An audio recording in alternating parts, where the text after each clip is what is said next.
Bonjour à tous, ravi de vous retrouver pour cette nouvelle édition de Direct Défense en plein cœur du salon du Bourget. Aujourd'hui, 4e jour du salon. La 400M Atlas est à l'honneur, en vol, au sol et même à l'intérieur du cockpit. Nous vous dirons tout du célèbre avion de transport militaire.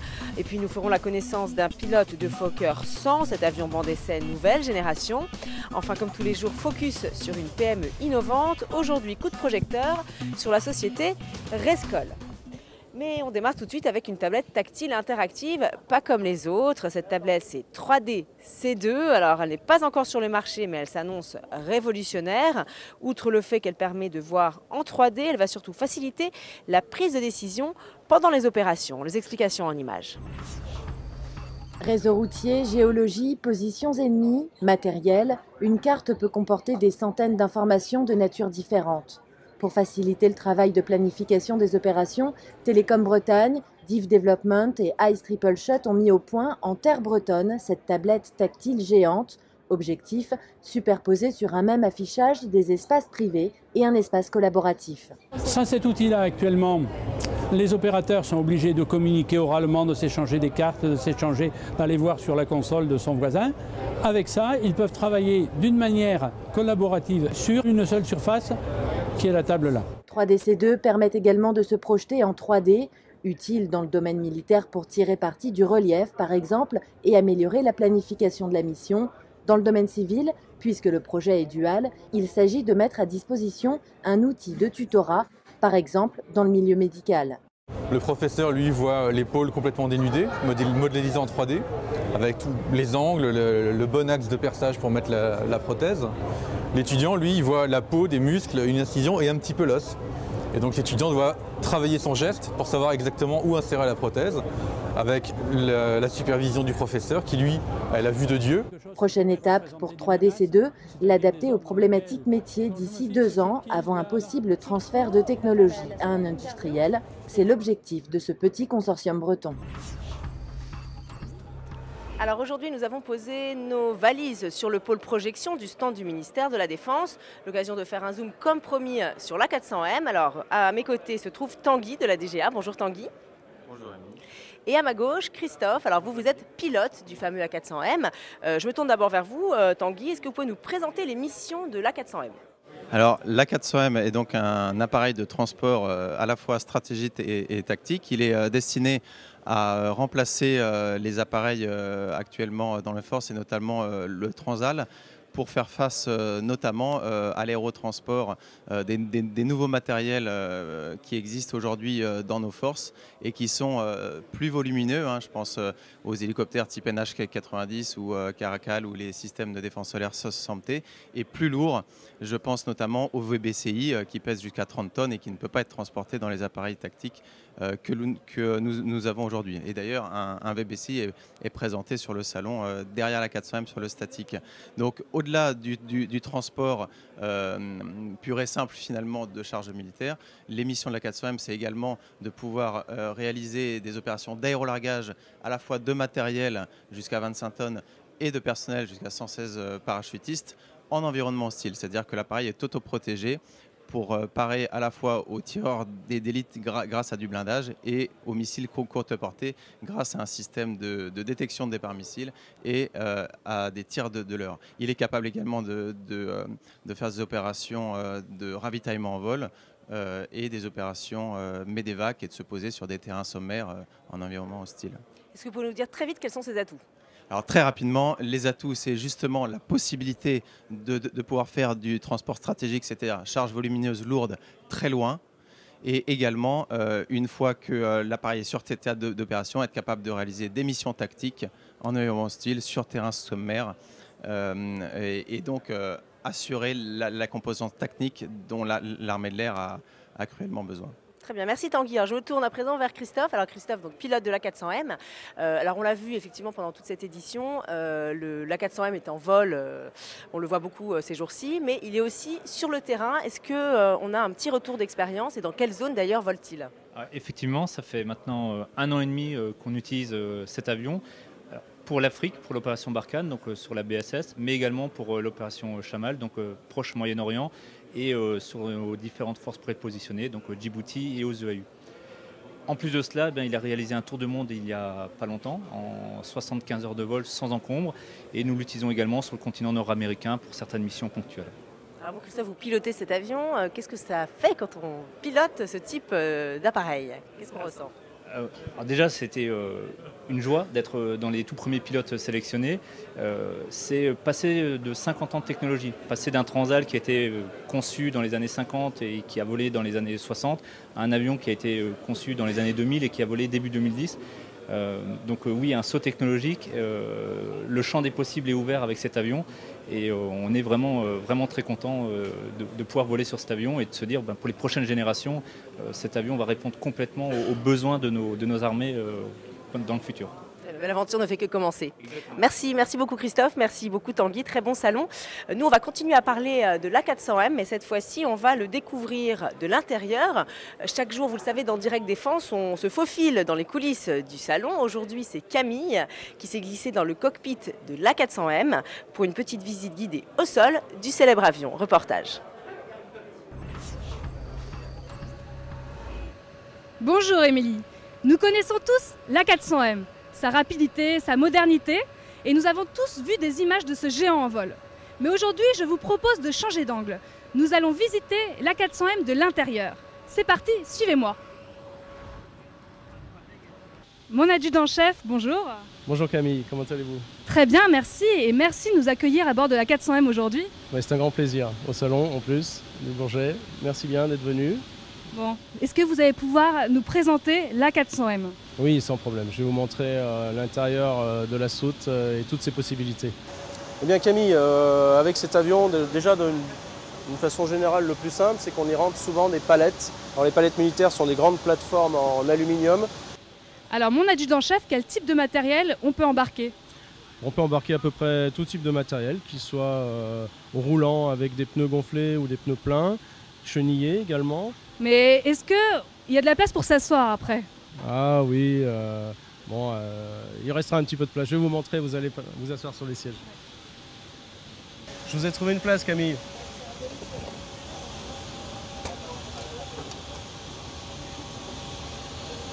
Voilà, donc Camille, c'est prêt. C'est un harnais 3 points. Vous trouverez votre gilet de sauvetage sous votre siège. C'est sûr, mais est-ce que c'est solide?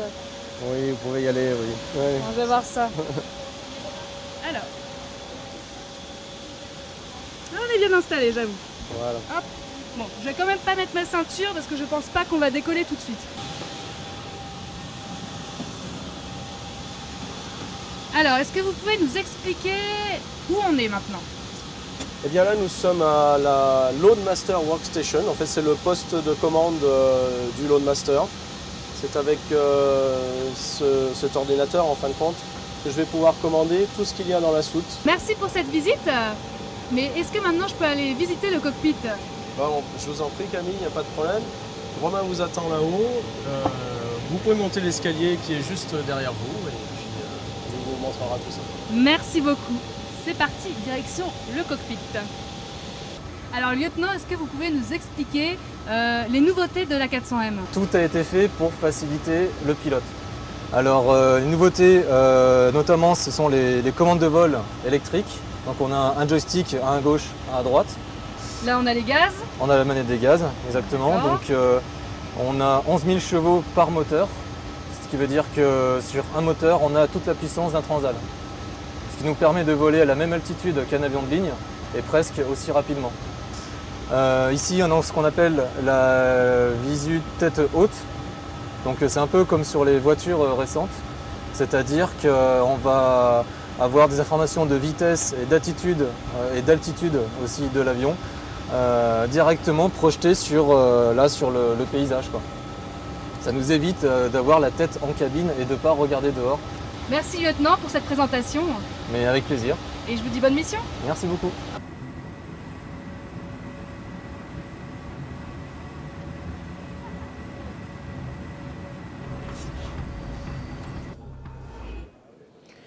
Merci Camille. Alors la 400M, on continuera à parler dans quelques instants, mais on va tout de suite faire un petit détour par le musée de l'air et de l'espace, puisque je suis en compagnie de Catherine Manoury. Bonjour Catherine. Bonjour. Alors vous êtes directrice du musée de l'air et de l'espace. On va rappeler quand même votre parcours brillant.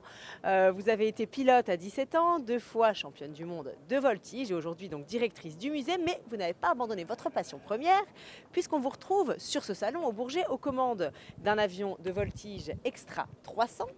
Alors justement, vu du ciel, qu'est-ce que vous ressentez quand vous voyez votre musée comme ça au cœur de cette grande fête? Eh bien, j'adore ça parce que je pense que c'est tout à fait sa vocation, c'est d'être tout ce qui raconte l'histoire, qui donne l'élan, parce que ce n'est que l'histoire de l'innovation, l'histoire de ce musée, de tous les grands qui nous ont précédés. Et en même temps, c'est le musée d'aujourd'hui et qui est ouvert vers l'avenir. Donc là, il est en plein dans sa vraie vérité, c'est-à-dire il parle d'hier, mais il parle aussi d'aujourd'hui et de demain. C'est vrai qu'il trône comme ça au milieu du salon du Bourget. Il est en pleine cure de jeunesse, avec notamment la réouverture du hall 3945. Est-ce que vous pouvez nous parler de cette renaissance? Ah oui, j'avoue que j'ai eu à cœur de faire évoluer le musée vers l'avenir, justement. Donc, vous savez, nous refaisons, grâce au ministère de la Défense, entièrement l'aérogare historique, qui est une aérogare classée, qui date de 1937, Art déco, quelque chose de magnifique. Là, il y a un gros budget et ce sera fini en encore 2 ans. Il y aura eu 3 ans de travaux. Une grande partie est faite déjà. Le hall 3945 qui nous permet de mettre en valeur tout ce qui s'est passé à la Seconde Guerre mondiale et un petit peu après. Nous avons aussi ouvert un espace pour le Normandie-Niemen, l'histoire du Normandie-Niemen, qui est au cœur de tout ce qui a touché les forces françaises aériennes libres et qui est tout neuf aussi. Nos fusées sont repeintes, le 747 est rutilant. Enfin, nous nous sommes arrangés pour qu'il soit tout beau. On a hâte de voir ça. Il y a également le hall Cocarde qui est très emblématique. Ah oui. Alors, est-ce que vous pouvez nous dire un petit mot sur ce hall? Eh bien, le hall Cocarde, vous savez, en réalité, le musée, il est aussi le lien entre la nation et son armée de l'air particulièrement. Et c'est peut-être ce hall-là qui le représente le mieux. Le musée a toutes les aviations, représente toutes les aviations, mais là, c'est touchant parce qu'on a vraiment l'histoire militaire qui se dévoile, qui s'écrit, qui se raconte. Donc, en fait, ici, chacun peut ressentir à quel point c'est important pour nous. Et puis, ce qui est très important, c'est la part qu'a pris le ciel. Tout d'un coup, ça va très vite, puisque en 1909, par exemple, on traverse la Manche tout doucement, à 100 km/h pratiquement. Et puis, 60 ans après, ce qui n'est rien, décolle le Concorde, le 747, avec l'aviation un peu pour tous, et on marche sur la Lune. Donc, cette histoire-là, elle ressort là-dedans. On sent que il est impossible maintenant de ne pas tenir compte du ciel dans la vie à la fois quotidienne pour les satellites et l'espace, mais aussi pour la défense aérienne. Toute la Première Guerre mondiale, on n'y croyait guère. C'était le tout début. Alors, on l'a dit en début de cette interview, on vous retrouve sur ce salon aux commandes d'un avion de voltige Extra 300. Demain, vous avez prévu de voler. Quel est le programme demain? Oui, je vole à 13h en entrée, de façon à pouvoir passer un peu de temps avec mes invités sur les terrasses après. Et je fais un programme de voltige que j'ai répété, travaillé, qui est du libre intégral, quelque chose de plutôt spectaculaire, avec un peu de fumigène, du spectacle. On manquera ça pour rien au monde. Merci beaucoup Catherine. Et puis très bonne fin de salon. Nous, on va continuer à parler de l'A400M, bien sûr, puisque c'est un peu la star du jour de notre édition Direct Défense. Je propose de le découvrir en plein vol, en images et en musique pour un peu de rêve.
Alors que la 400M poursuit ses missions à un rythme soutenu, je vous propose de jeter un œil dans le rétroviseur de l'histoire de l'aviation avec deux appareils de légende qui ont servi sous la cocarde française, le Nord Atlas et le Transal. C'est la rubrique Histoire.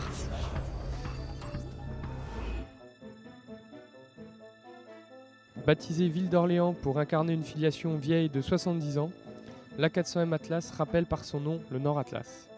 Avion français construit par la société Nord Aviation, le Nord Atlas entre en service en 1953. Baptisé Ville d'Orléans pour incarner une filiation vieille de 70 ans, l'A400M Atlas rappelle par son nom le Nord Atlas. Avion français construit par la société Nord Aviation, le Nord Atlas entre en service en 1953. Appareil bimoteur à aile haute de moyen tonnage, sa configuration bipoutre soutient les empennages et permet un accès aisé aux portes de chargement arrière. Mis en œuvre par un équipage de 6 hommes, le Nord Atlas transportait presque 8 tonnes de fret ou 35 parachutistes. Bien que son constructeur l'ait baptisé Nord Atlas, les armées le surnommèrent la Grise. Bête de somme de l'armée française durant la guerre d'Algérie, il est également utilisé dans des engagements de plus forte intensité. La crise de Suez de 1956 et son opération aéroportée donnent au Nord Atlas ses lettres de noblesse. Mais la crise de Suez fait aussi prendre conscience à l'armée française de l'impérieuse nécessité de disposer d'avions capables de projeter de gros volumes de force et de matériel. Bien que vaillants, les Nord Atlas s'avèrent inadaptés aux conditions climatiques du continent africain. La solution viendra du C-160 Transal. L'avion fut produit de 67 à 72 par le consortium franco-allemand Transal, contraction de Transport Alliance. Cet avion à moyen rayon d'action permet le transport tactique, le largage de matériel et de personnel. Avec une capacité de 16 tonnes, le Transal se différencie du Nord Atlas par sa rampe arrière facilitant le chargement et le largage de matériel. Avion d'une très grande rusticité, il accompagne l'armée française sur tous les théâtres d'opération. C'est surtout sa capacité de décollage et d'atterrissage court à partir de terrains sommaires qui en fait le fer de lance des déploiements de la France. Des Balkans à l'opération Serval, en passant par Dushanbe, le Transal a tâté de tous les climats. L'opération aéroportée Bonite sur Colvézi en 1978 illustre sa fiabilité et sa rusticité. 250 légionnaires du 2e REP sautaient sur cette ville de l'ex-Zaïre pour libérer les 3000 Européens pris en otage par les rebelles katangais. Rénovés plusieurs fois au cours des dernières décennies, les Transal voient leur nombre en baisse constante depuis ces dernières années. Alors que dans un avenir proche, la silhouette caractéristique du Transal n'imprimera plus son empreinte sur la BA-123, son successeur l'Atlas monte déjà en puissance. Dans le cadre de ses missions opérationnelles, il a ainsi réalisé ses premières rotations au profit des forces françaises, dès décembre 2013. Avec une charge offerte maximale de 37 tonnes, l'Atlas permet de couvrir une distance 3 fois supérieure par rapport à son prédécesseur. Ainsi, année après année, à travers le temps, l'esprit des aviateurs reste vivace. Depuis le premier vol du Nord Atlas, ces hommes continuent de le faire vivre et voler ces oiseaux de fer.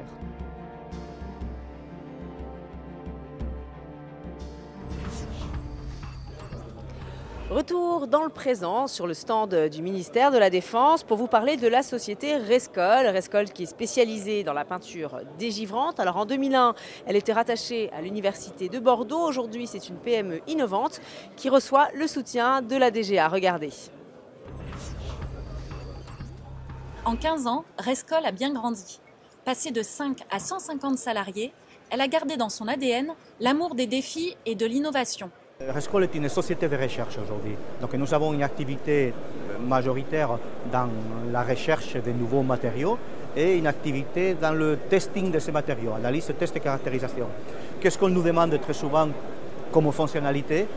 On nous demande de la conductivité thermique, conductivité électrique, une bonne résistance au feu.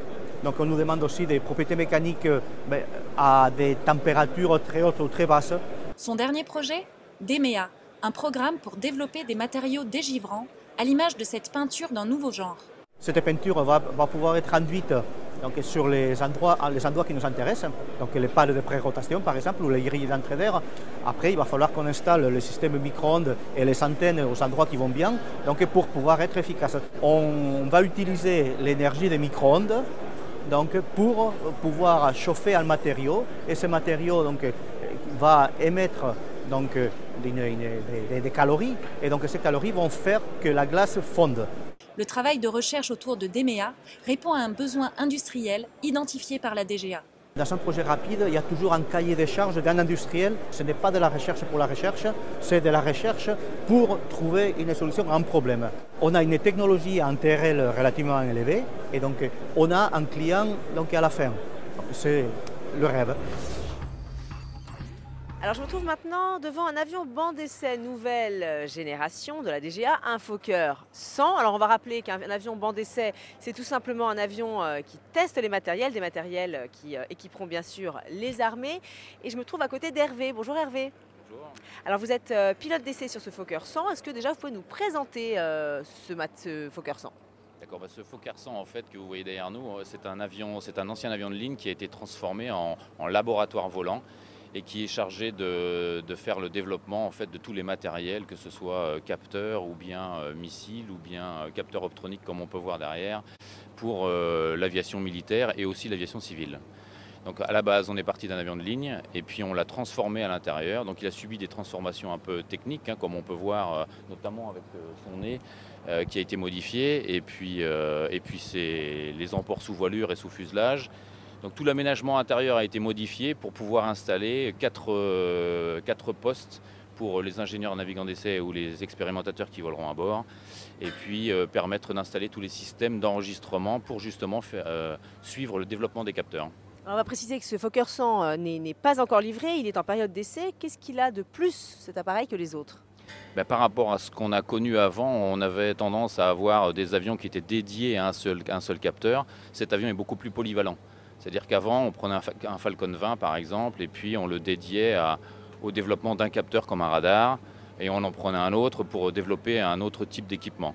Avec cet avion, en fait, on est plus polyvalent, comme je le disais, et ce qui nous permet d'emporter tout type de capteurs ou de matériel pour pouvoir les développer. On a besoin en fait que d'un porteur pour remplacer 3 à 4 avions comme avant. Alors Hervé, on va rentrer un peu dans le concret. Comment ça se passe les missions en vol au niveau des équipes? Comment est-ce qu'on se répartit le travail en vol? Eh bien en vol, en fait, le travail des essais en vol, c'est un travail d'équipe, parce qu'il est clair que la mise en vol d'un avion comme ça nécessite la présence des mécaniciens pour préparer le système, les techniciens, les ingénieurs, les expérimentateurs pour tout ce qui est interface, mise au point des systèmes. Des équipes navigantes également, les pilotes d'essai pour gérer la mise en œuvre en vol de l'avion. Et puis potentiellement aussi non seulement potentiellement, mais des contrôleurs aériens d'essai aussi qui sont chargés de la gestion des zones et des différentes trajectoires que nous allons avoir. Donc en fait, c'est comme le travail d'essai depuis des années et des années, c'est un très gros travail d'équipe. Alors en 2015, nous fêtons les 100 ans des essais en vol. C'est une aventure humaine passionnante. Qu'est-ce que vous pouvez nous dire à ce sujet ? Disons que les essais en vol ont été toujours liés au développement de l'aéronautique. Donc en 100 ans, on est passé, si je prends un exemple, du Blériot 11 qui pesait 300 kg en 1909 quand il a traversé la Manche, à maintenant un Airbus à 380, ça pèse presque 600 tonnes et puis ça transporte 500 passagers. Donc en fait, il a toujours fallu avoir des gens passionnés pour faire progresser et puis faire évoluer les matériels. On est passé d'une période de pionnier au début du siècle, avant les deux guerres, après à une période un peu plus scientifique où les moyens de mesure se sont développés. Et puis maintenant, on est arrivé à des gestions de systèmes avec l'évolution des calculateurs et les performances des ordinateurs ou des systèmes de calcul. Vous pourriez en parler pendant des heures. On pourra en parler un peu plus. Merci beaucoup, merci Hervé, très bonne fin de salon. Nous, on se quitte sur ces images de la star qui nous a accompagnés pendant toute cette édition. C'est bien sûr l'A400M en plein vol. Et moi, je vous donne rendez-vous demain pour une nouvelle édition. Très bonne fin de journée.